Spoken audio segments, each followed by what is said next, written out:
सोचिए, एक देश जो सदियों तक दुनिया से बिल्कुल कटा हुआ था, वो सिर्फ 80 साल के अंदर एक ग्लोबल पावर बन जाता है। और फिर सब खत्म, राख। ये कहानी है जापान के उस तेज रफ्तार उदय और उतने ही नाटकीय पतन की। एक ऐसी कहानी जो आज भी हमें बहुत कुछ सिखाती है। देखिए, हम जो भी बात करने वाले हैं वो सब इस दस्तावेज में दी गई जरूरी घटनाओं पर आधारित है।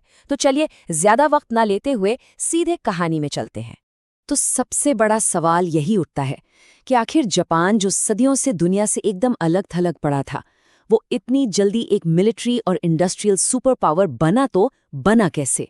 ये सवाल, आप समझिए, इस पूरी कहानी का दिल है और इसका जवाब सच में हैरान कर देने वाला है।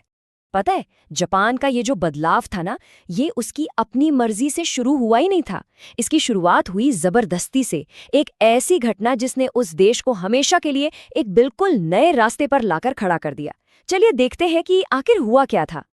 1863 तक आप समझिए जापान एक बंद दरवाजे जैसा था, किसी से कोई लेना देना नहीं।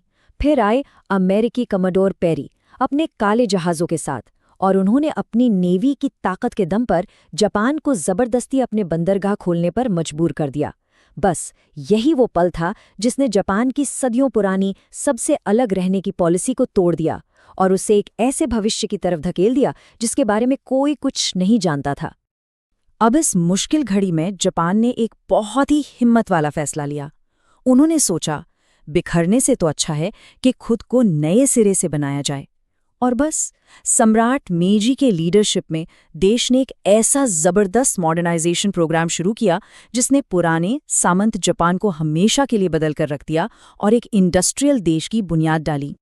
लेकिन जापान का इरादा सिर्फ मॉडर्न बनने तक ही नहीं था। नहीं, उनकी नज़र तो कहीं और थी। उनकी महत्वाकांक्षाएं बहुत बहुत बड़ी थीं। उन्हें एक साम्राज्य बनाना था, और यहीं से जापान ने अपनी बढ़ती हुई मिलिट्री पावर का शो ऑफ करना शुरू कर दिया, जो एशिया और पूरी दुनिया के लिए एक बहुत बड़ा सिग्नल था। ये टाइमलाइन देखिए, इससे पता चलता है कि जापान ने कितनी तेजी से अपनी ताकत बढ़ाई। पहले 1872 में मिलिट्री सर्विस सबके लिए जरूरी कर दी, जिससे एक मॉडर्न और पावरफुल आर्मी तैयार हुई। फिर आया 1905, जब जापान ने रूस को हरा दिया। सोचिए, एक एशियाई देश ने एक यूरोपियन पावर को हरा दिया। पूरी दुनिया हैरान रह गई।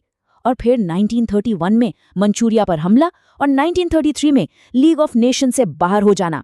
ये सब साफ साफ इशारे थे कि अब दुनिया में एक नई शाही ताकत आ चुकी है।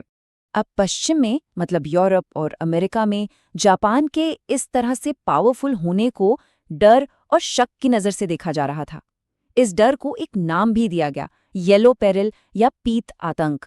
ये असल में एक नस्लवादी सोच थी जो दिखाती थी कि उन्हें डर था कि कहीं एशियाई ताकतें उनके दबदबे को खत्म न कर दें।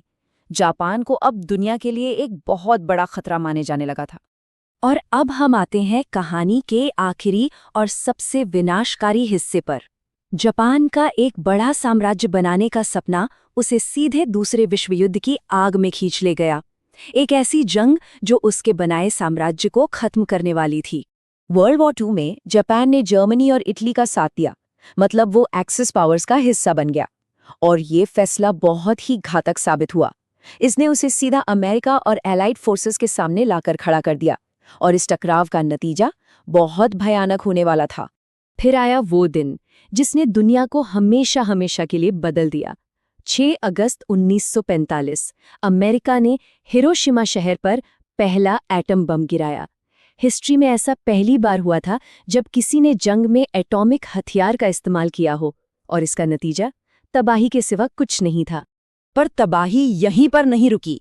हिरोशिमा के सिर्फ 3 दिन बाद नागासाकी शहर पर दूसरा एटम बम गिरा दिया गया।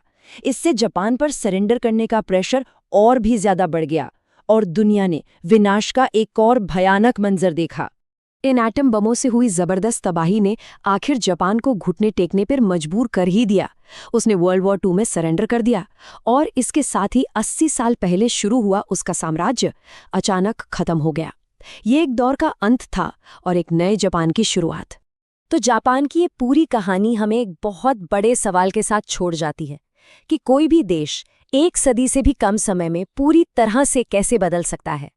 ये कहानी हमें राष्ट्रवाद, मॉडर्नाइजेशन और ताकत के पीछे की अंधी दौड़ के खतरों के बारे में क्या सिखाती है?